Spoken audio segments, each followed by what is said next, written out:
Desde pequena, eu sabia que havia algo errado comigo. Não era algo que se dizia em voz alta, mas estava em cada olhar atravessado do meu pai, em cada sorriso amarelo da minha mãe quando alguém me perguntava o que eu queria ser quando crescesse.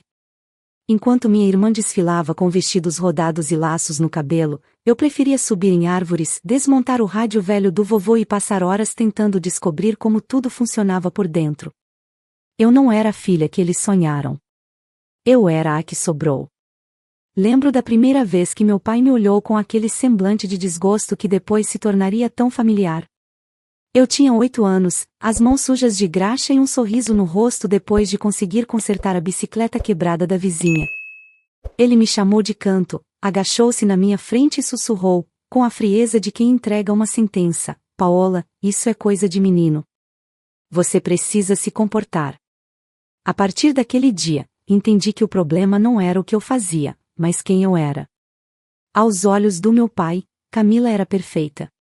Gentil, graciosa, com notas impecáveis e um talento natural para agradar. Ela tinha o dom de se encaixar, e, de alguma forma, fazia parecer fácil.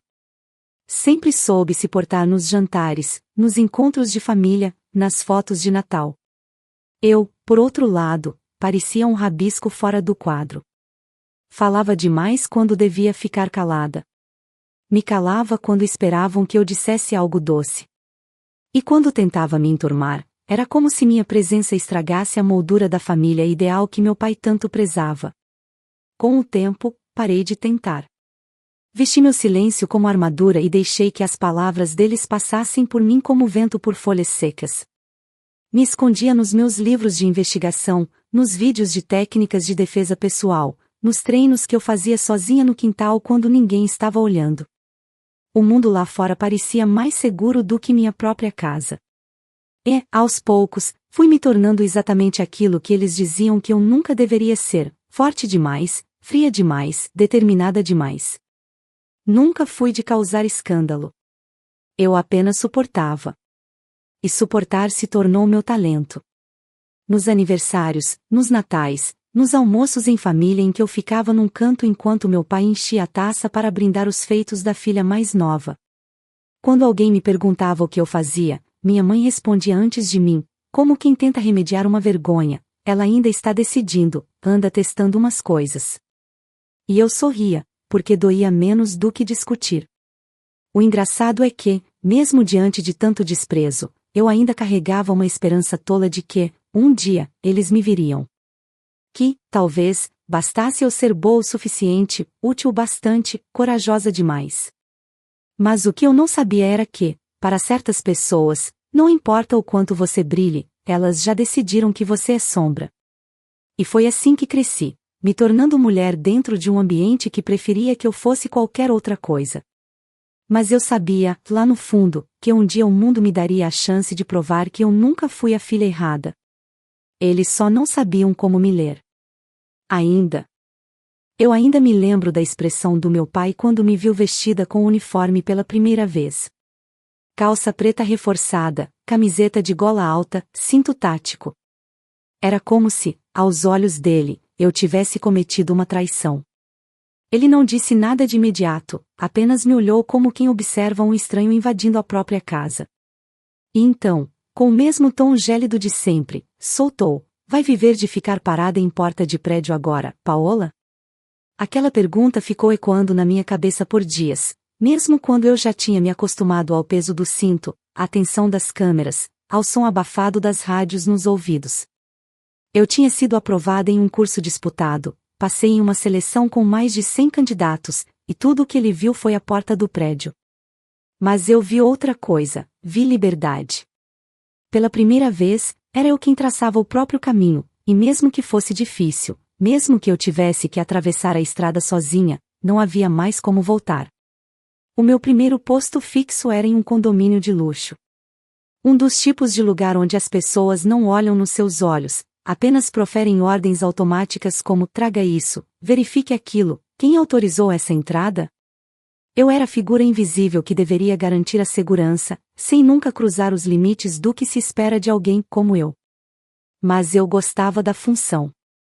Tinha algo de silenciosamente nobre em observar tudo, perceber padrões, antecipar situações.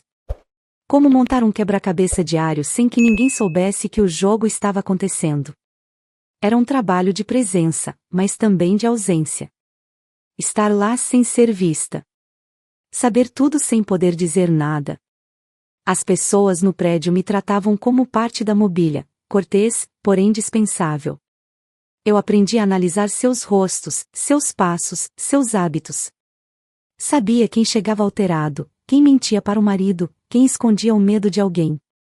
E, acima de tudo, sabia identificar perigo mesmo quando ele vinha vestido de terno caro. Mas era fora do trabalho que a coisa doía mais. Quando eu aparecia nos almoços de domingo, ainda de uniforme porque muitas vezes não dava tempo de trocar, meu pai fazia questão de comentar. Sempre com aquele meio sorriso e um tom de piada. E aí, minha segurança particular. Protegeu algum portão importante hoje? Às vezes ele dizia isso na frente de convidados, como se eu fosse um tipo de nota cômica no teatro da família.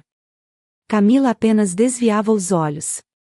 E minha mãe, ela ria. Sempre ria.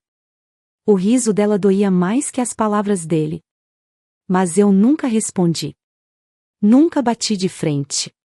Não porque não tivesse coragem, mas porque aprendi que, com pessoas como meu pai, o silêncio tem mais força do que qualquer grito. E, no fundo, uma parte de mim queria que ele reconhecesse por conta própria. Que um dia ele olhasse para mim e dissesse: "Você fez bem." Mas esse dia nunca chegava. E ainda assim, eu continuava. Acordava antes do sol, pegava minha moto e ia para mais um dia de trabalho com o corpo firme e o coração ferido. Usava meu uniforme como armadura, não contra os perigos da rua, mas contra os ataques sutis de quem deveria me proteger. Eu ouvia os risos abafados de outros funcionários quando passavam por mim no corredor. Sabia que, para eles, uma mulher na segurança era um capricho da empresa ou uma tentativa de diversidade. Mas quando as coisas ficavam sérias, adivinha quem era a primeira a ser chamada? Eu era boa. Sabia disso. E eles também sabiam, mesmo que fingissem não ver. Certa vez, em um fim de tarde abafado, eu escoltei um morador embriagado até seu apartamento depois de ele quase agredir a recepcionista. Fiz isso com calma, firmeza e sem alarde. Quando tudo terminou, o supervisor veio até mim e disse: "Você tem pulso." Mas devia sorrir mais. Isso suaviza. Eu apenas assenti. Não valia o esforço de responder. A verdade é que naquele uniforme eu me sentia mais eu do que em qualquer vestido que tentaram me obrigar a usar na infância. Ali, naquele tecido escuro e pesado, havia uma história de resistência costurada a cada ponto. Eu podia não ser a filha sonhada, a irmã perfeita, a mulher padrão. Mas era alguém com presença. Com propósito. E mesmo que ninguém dissesse em voz alta, eu sabia, alguma coisa em mim incomodava porque não podia mais ser ignorada. Eu só não fazia ideia de que, muito em breve, todos, inclusive meu pai, teriam que me enxergar. De verdade. E pela última vez, não poderiam fingir que eu era só uma sombra no fundo da sala. Se há algo pior do que ser ignorada no mundo lá fora, é ser apagada dentro da própria casa. No domingo seguinte, fui ao almoço em família como de costume. Cheguei no horário, como sempre. Comprei uma torta de maçã na padaria da esquina, mesmo sabendo que ninguém ali ligava para o que eu trazia. Era mais um gesto de boa vontade do que uma tentativa de agradar. E, no fundo, talvez eu ainda carregasse um resquício daquela esperança tola de infância, de que, se eu me esforçasse o bastante, eles perceberiam que eu existo. A casa dos meus pais era um santuário de porcelanas, espelhos reluzentes e elogios fabricados. Tudo ali gritava status, desde os talheres pesados até o silêncio estratégico nas conversas. Camila já estava lá quando cheguei, é claro. Sentada como uma boneca de vitrine, com as pernas cruzadas e um vestido que provavelmente custava mais do que meu salário da semana. Ela sorriu ao me ver, um sorriso delicado, superficial, quase ensaiado. O tipo de sorriso que não chega nos olhos. "Oi, Paola, ainda com esse uniforme?" Dei um sorriso de lado. "É confortável." Ela riu, como se eu tivesse contado uma piada, e voltou a falar com o noivo, um advogado de olhar vazio e ego inflado. O almoço foi servido na varanda. Meu pai estava especialmente animado naquele dia. Um antigo amigo da juventude, o tal Sr. Bianchi, viera visitá-lo. Um empresário da velha guarda, do tipo que fala alto, gesticula demais e não permite interrupções. Quando me aproximei para cumprimentá-lo, vi nos olhos dele a mesma coisa que já vi em tantos outros, desprezo educado. Meu pai, orgulhoso, começou a desfilar o currículo da Camila. Minha caçula está coordenando a área de marketing da Stento e Rose. Estão querendo promovê-la para diretora até o fim do semestre. Todos aplaudiram com sorrisos largos. Eu bati palmas junto, porque era isso que se esperava de mim, aplaudir. E então, sem que ninguém perguntasse, ele virou-se para o Sr. Bianchi e disse com aquele tom debochado: Já a Paola, bem, ela trabalha com segurança. É a nossa vigilante particular. Se precisar de alguém para proteger sua garagem, ela está disponível. A gargalhada que se seguiu foi como uma faca sem ponta, não cortava de uma vez, mas feria lentamente. Minha mãe, como sempre, sorriu para aliviar a tensão. E Camila desviou o olhar para o celular, fingindo não ter ouvido. Eu não reagi. Não mais. Eu só encostei as costas na cadeira, cruzei os braços e respirei fundo. Aprendi que o silêncio pode ser mais eloquente que qualquer resposta. Mas por dentro eu queria gritar. Não por raiva, mas por exaustão. Era como viver em um palco onde o papel que me deram nunca tinha fala. Apenas presença. Durante a sobremesa, Camila anunciou que marcaria o casamento para o verão seguinte. Aplausos, brindes, felicitações. E meu pai, num acesso de orgulho, disse que arcaria com todos os custos. Minha filha merece o melhor. Vai ser o casamento do ano. Eu sorri. Sincera, até. Porque no fundo, eu torcia pela felicidade dela. Mesmo com toda a distância entre nós, mesmo com a rivalidade velada imposta pela criação, ela ainda era minha irmã. A que eu carregava no colo quando pequena, a que eu defendia de colegas maldosos na escola. A Camila que existia antes de se tornar uma estátua de perfeição para agradar nosso pai. Quando o almoço terminou, ajudei a recolher os pratos, mesmo sem que me pedissem. No corredor, ouvi minha mãe comentar com uma tia. Ela é boa menina, só não sabe fazer escolhas. Aquilo me atingiu como um sussurro cruel. Tão leve, tão disfarçado, e ao mesmo tempo tão destruidor. Saí dali com a torta intocada nas mãos e um gosto amargo na boca. Passei pela porta da frente com passos firmes, tentando me convencer de que aquilo não me afetava mais. Mas a verdade é que afetava. Sempre afetava. Naquele dia, no caminho de volta, decidi uma coisa: eu nunca mais deixaria que me definissem pelo que não entendem. Eles podiam continuar me vendo como uma sombra, mas eu estava prestes a brilhar onde ninguém esperava. Só não sabiam disso ainda. A maioria das pessoas anda distraída. Elas passam por porteiros, seguranças e faxineiros como se fossem parte da arquitetura, não olham, não ouvem, não perguntam. É curioso como quem carrega a responsabilidade de proteger o ambiente é, ao mesmo tempo, o mais invisível nele. Mas eu vejo tudo. Cada movimento. Cada troca de olhar.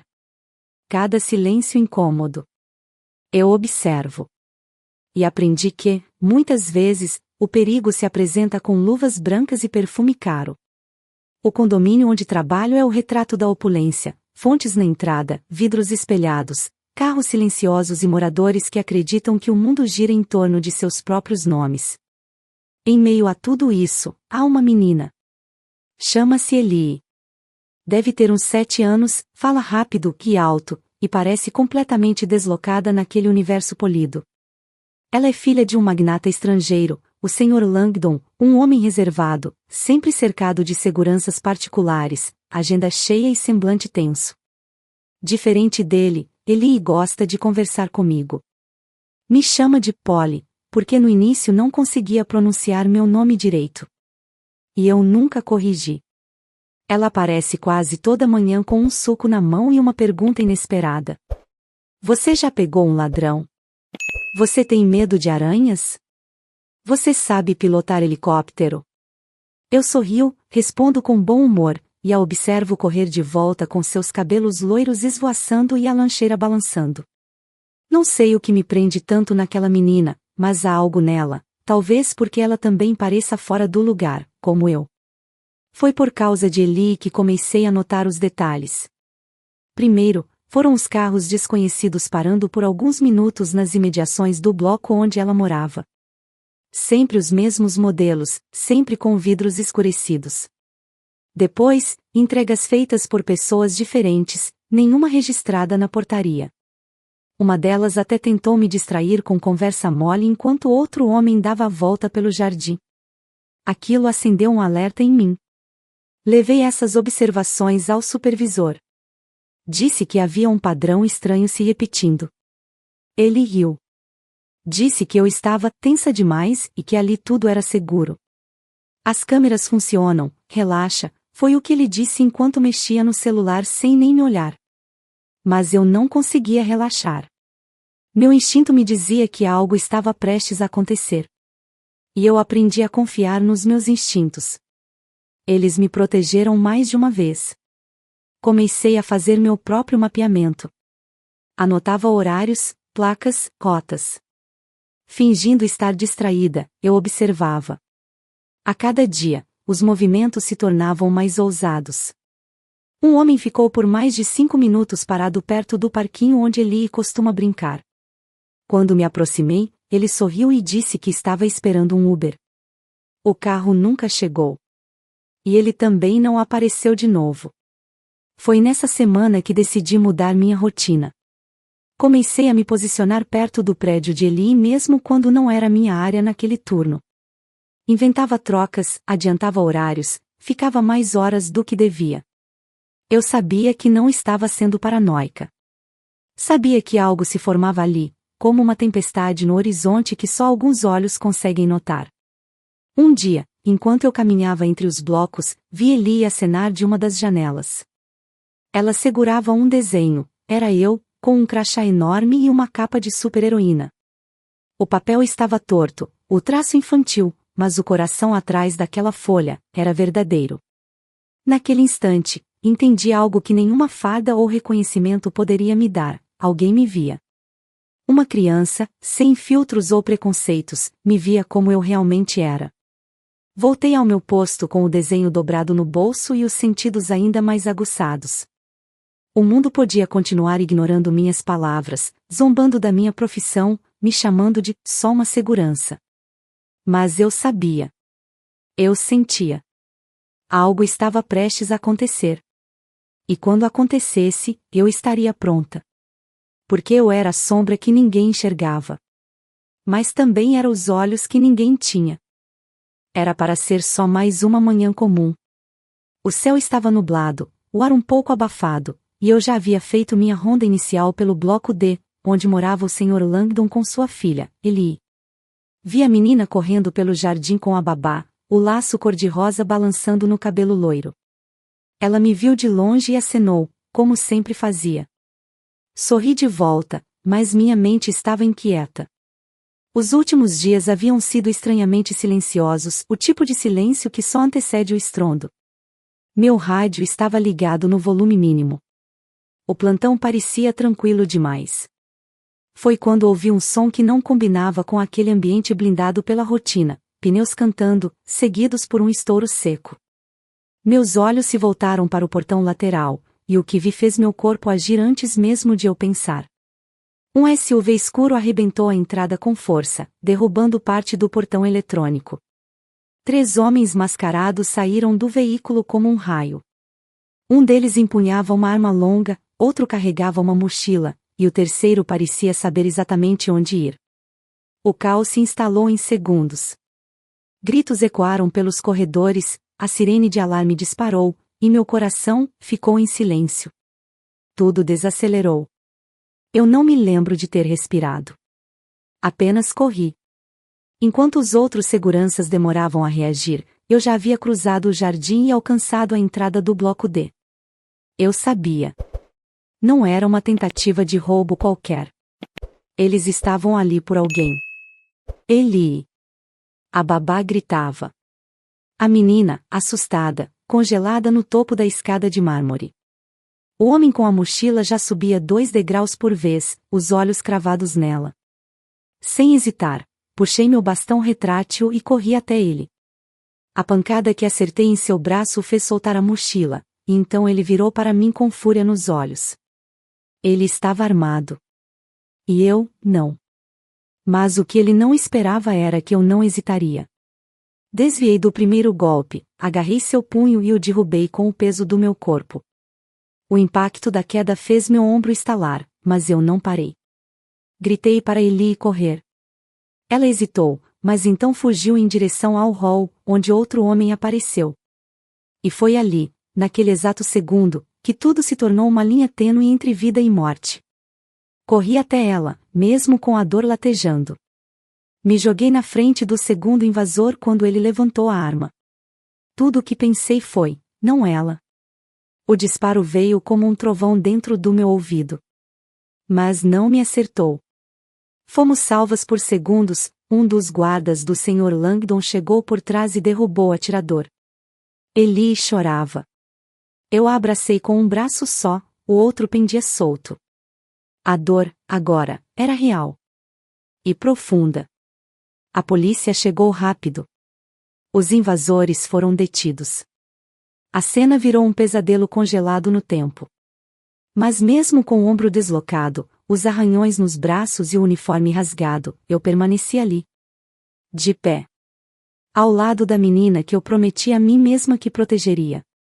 Horas depois, no hospital, fui informada de que o incidente estava em todos os canais. As câmeras do prédio tinham captado tudo. Minha reação, minha corrida, o embate com os homens armados. O gesto de proteção que me fez um escudo humano diante da criança. Estavam me chamando de heroína. Mas naquele momento, no leito branco e frio, tudo o que me importava era saber se Eli estava bem. E ela estava. Ilesa. O Sr. Langdon veio me ver pessoalmente. Pela primeira vez, seus olhos, normalmente impassíveis, estavam marejados. Ele apertou minha mão com força. Não disse muito, não precisava. Seu silêncio agora era diferente. Era respeito. Na tela do celular, vi a manchete piscando. Segurança arrisca a vida para salvar filha de magnata em tentativa de sequestro. Abaixo, uma imagem minha, suada, ferida, protegendo Eli com o corpo. Foi então que me dei conta, não havia mais como me apagarem. Não havia mais como me chamarem de exagerada, de inútil, de invisível. Eu tinha feito o que poucos fariam. E o mundo inteiro acabava de ver. Recebi alta no fim da tarde, com o braço direito imobilizado e a recomendação médica de repouso absoluto por, no mínimo, 2 semanas. Recusei a ambulância oferecida por protocolo, preferi sair caminhando, mesmo que mais devagar. A cada passo, senti as ondas da dor percorrerem meu ombro, mas algo dentro de mim estava mais vivo do que nunca. O que eu carregava agora não era apenas uma lesão.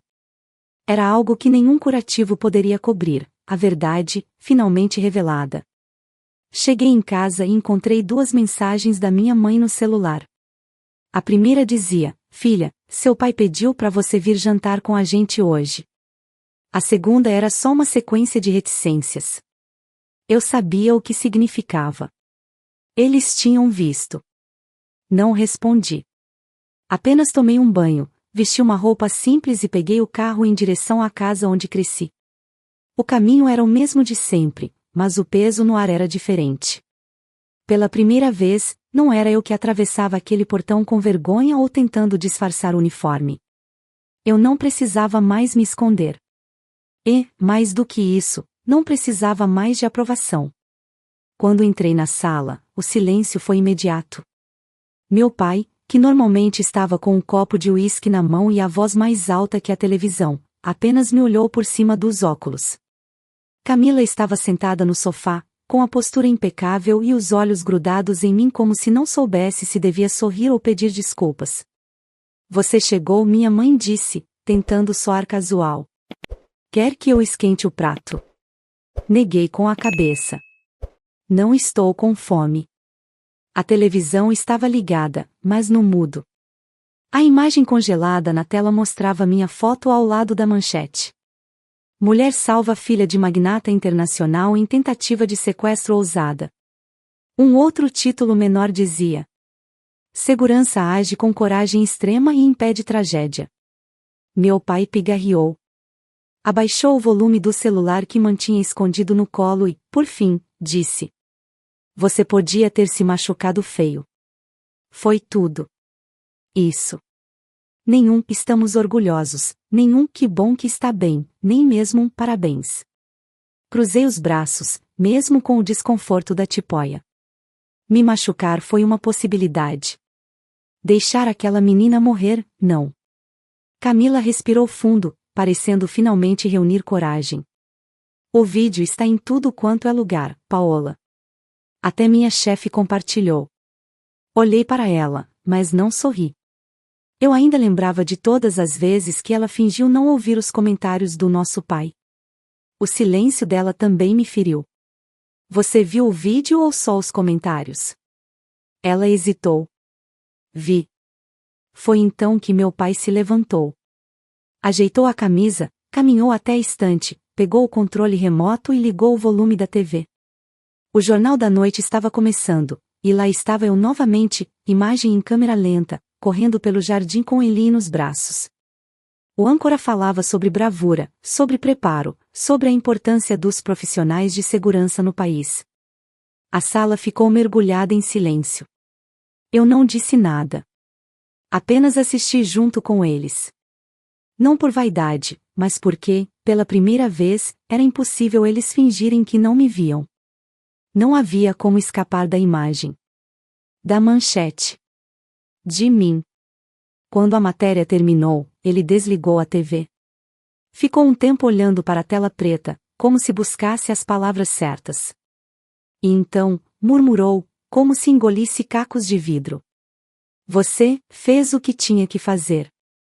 A frase caiu no chão como uma moeda sem valor. Eu esperava aquilo? Não. Porque agora, eu já não precisava mais. O reconhecimento dele chegará tarde demais.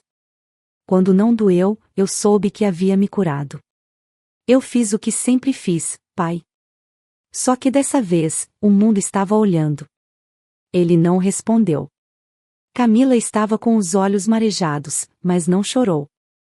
Minha mãe, do outro lado da sala, tentou disfarçar o incômodo. Você vai continuar nesse trabalho, Paola? Não, respondi. E antes que interpretassem como desistência, completei. Recebi uma proposta. Particular. Confidencial. Muito acima do que vocês imaginam. A tensão se espalhou no ar como perfume barato, perceptível, pesado, impossível de ignorar. Ninguém perguntou detalhes. Porque sabiam. Agora, sabiam. Levantei, agradeci pela comida que não comi e fui até a porta. Antes de sair, me virei para eles pela última vez naquela noite. Vocês me diminuíram por anos por causa da minha profissão. Mas quem eu sou nunca dependeu da opinião de vocês. Só demorou para vocês perceberem isso.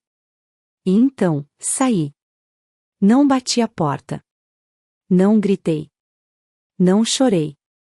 Porque, naquela noite, pela primeira vez na vida, eu fui embora inteira. No dia seguinte, acordei com o celular apitando sem parar. Mensagens de números desconhecidos, convites para entrevistas, notificações de redes sociais explodindo. Meu nome estava em tudo. Em portais de notícia, em perfis de ativismo feminino, em grupos de segurança privada. Tinham me chamado de heroína silenciosa, de exemplo nacional, até de anjo de uniforme preto. Li tudo com calma, mas sem deslumbramento. Não era fama o que eu buscava. Era ser vista, e isso, enfim, tinha acontecido. Pouco depois das 9, recebi uma ligação direta da equipe do Sr. Langdon. Era uma mulher de voz firme, inglesa perfeita, que se apresentou como assistente pessoal dele. A proposta foi clara, objetiva e inesperada. Ele queria me contratar como parte de sua equipe de segurança pessoal. Não só isso, queria que eu fosse responsável direta pela proteção da filha dele, Ellie. O contrato incluía salário triplicado, bônus anual, plano completo de saúde e moradia, caso eu desejasse. Recusei a moradia. Ela ficou em silêncio por alguns segundos, surpresa. E então perguntou: "Posso perguntar por quê?" Minha resposta foi simples. Minhas raízes ficam onde eu aprendi a resistir. Depois de desligar, sentei à mesa da cozinha com um café fresco entre as mãos. Respirei fundo. Pela primeira vez, eu não sentia aquele peso constante nas costas. A sensação de precisar provar algo. Pela primeira vez, eu não tinha que me justificar. A paz era estranha, mas deliciosa. Mais tarde, naquele mesmo dia, fui convidada para um evento de homenagem promovido pela própria Associação de Segurança Privada do Estado. Cheguei de roupa civil, como pediram, mas não consegui evitar o olhar curioso dos fotógrafos e convidados. Fui apresentada como um símbolo de coragem em tempos de distração coletiva. Recebi uma placa de honra, e o auditório inteiro levantou para aplaudir. Aplausos de verdade. Daqueles que se sente no peito. Foi quando olhei para o fundo da sala e vi meu pai. Sentado na última fileira, com o mesmo terno antigo de sempre, as mãos entrelaçadas e o olhar fixo em mim. Ele não sorriu. Não levantou. Apenas ficou ali, olhando. Por um segundo, achei que ele fosse desviar o olhar, como fazia a vida inteira. Mas não. Ele me encarou. De verdade. Como se, enfim, me visse. Quando tudo terminou, fui até ele. Caminhei devagar, sem pressa de confrontar ou cobrar. Ele se levantou com um esforço visível, como se o orgulho pesasse nos ombros. Eu vi tudo, ele disse, com a voz baixa. Você foi além. Assenti. Não havia muito o que dizer. Mas ele continuou. Eu errei, Paola. E não estou dizendo isso para te aliviar. Estou dizendo porque é verdade. Aquilo, vindo dele, era mais raro que ouro. E mais estranho do que ouvir um pedido de desculpas, foi perceber que eu não precisava mais dele. Pai, eu disse, eu não vim até aqui para ouvir o que você acha de mim. Vim porque, por muito tempo, você foi o espelho onde eu tentava me enxergar. Mas agora, eu quebrei esse espelho. E construí um novo. Um que reflete quem eu realmente sou. Ele não respondeu. Apenas baixou os olhos. E, pela primeira vez, ficou em silêncio não por superioridade, mas por arrependimento. Voltei para casa naquela noite com a alma leve. Sentei na minha poltrona preferida, peguei o desenho que Eli tinha feito de mim, aquele em que eu usava uma capa, e coloquei numa moldura. Não porque eu me achava uma heroína. Mas porque aquela imagem era única, até hoje, em que alguém me desenhou como eu realmente sou, alguém que protege. Que observa. Que age. Mesmo quando ninguém acredita. Dias depois, começaram os trâmites do novo trabalho. Eu estava prestes a embarcar em uma nova fase da minha vida. Mas, antes de aceitar oficialmente, pedi apenas uma coisa ao Sr. Langdon: um dia por semana livre, toda semana, sem exceções. Ele quis saber por quê. Porque quero criar algo meu. Um espaço. Um lugar onde outras meninas como eu possam aprender a se defender, não só dos perigos da rua, mas das palavras que tentam silenciar quem elas são. Ele sorriu. Condições aceitas. E assim, entre manchetes, propostas e homenagens, encontrei algo que meu pai nunca pôde me dar: a liberdade de me ver com os próprios olhos. Sem distorções. Sem culpa. Sem medo. O mundo agora me enxergava. Mas, acima de tudo, eu também. O tempo passou.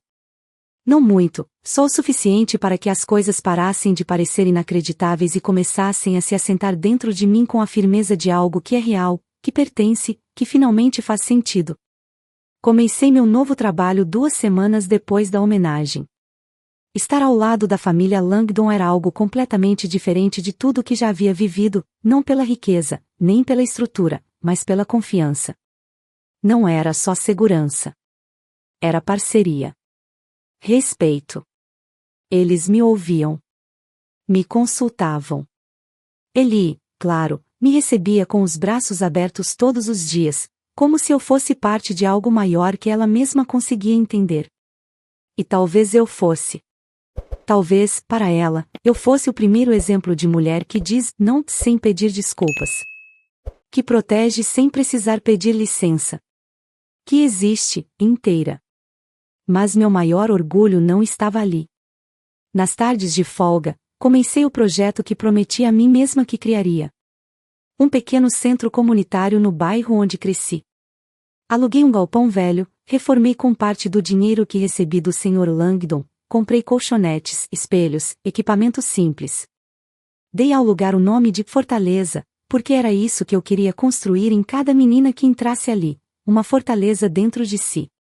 As primeiras a aparecer foram tímidas, desconfiadas. Meninas caladas, retraídas, trazidas por mães cansadas da violência e do medo. Ensinei a elas o que aprendi sozinha, como cair sem se machucar, como levantar rápido, como identificar riscos, como dizer basta com o corpo e com a voz. Mas, acima de tudo, ensinei que coragem não é ausência de medo. Coragem é continuar mesmo com o medo nos ombros. Foi em uma dessas aulas, depois de algumas semanas, que Camila apareceu. Ela chegou de surpresa. De calça jeans e camiseta simples, sem maquiagem, sem salto, com os olhos carregando um cansaço que ia além do físico. Posso assistir? Pode participar, respondi, entregando a ela um elástico de cabelo. Ela riu, um riso pequeno, quase tímido. E prendeu os cabelos como fazia quando era criança. Depois da aula, conversamos. Ela me contou que terminou o noivado. Disse que não sabia exatamente quem era fora das expectativas. Que, por anos, viveu tentando ser a filha perfeita, e que isso a afastou não só de mim, mas de si mesma. Você teve coragem de quebrar isso, Paola. Eu não. Você ainda pode, respondi. Quebrar o espelho não te deixa sem rosto. Te liberta. Nos aproximamos como nunca antes. Ela passou a me visitar com frequência, começou a se voluntariar no projeto. E pela primeira vez em muito tempo, eu tive minha irmã de volta. Não a que vivia para agradar, mas a que sonhava, a que tinha dúvidas, a que ria de verdade. Minha mãe também veio me procurar. Um dia, sem avisar, apareceu na aula com um bolo caseiro nas mãos e os olhos baixos. Posso deixar aqui pro lanche das meninas? Assenti.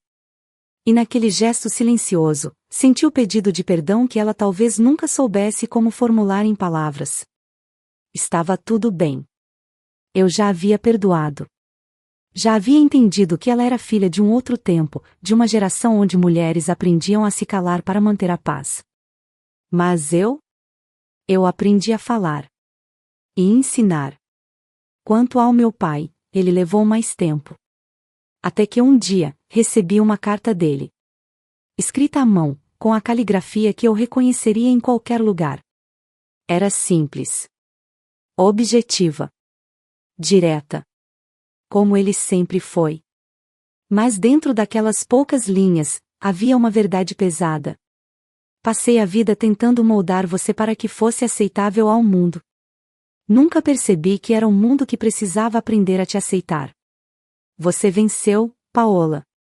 E eu falhei em te ver. Se algum dia puder me perdoar, estarei por perto. Seu pai. Não chorei. Nem sorri. Apenas respirei fundo, dobrei a carta com cuidado e a guardei entre as páginas de um livro que eu lia na adolescência.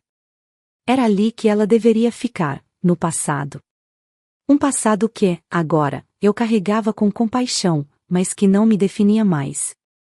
Hoje, caminho pelas ruas com a cabeça erguida. Não porque o mundo me chama de heroína, mas porque, enfim, eu me reconheço. Carrego cicatrizes, dores antigas, silêncios que precisei engolir. Mas carrego também uma voz firme, um nome que me pertence, e uma história que ninguém mais vai poder distorcer. Fui chamada de inútil, de exagerada, de incômoda. Fui ignorada, diminuída, apagada. Mas quando ligaram a televisão e viram meu rosto nos noticiários, eles empalideceram. Porque ali, diante de todos, eu não era mais só uma segurança. Eu era, e sempre fui, Paola.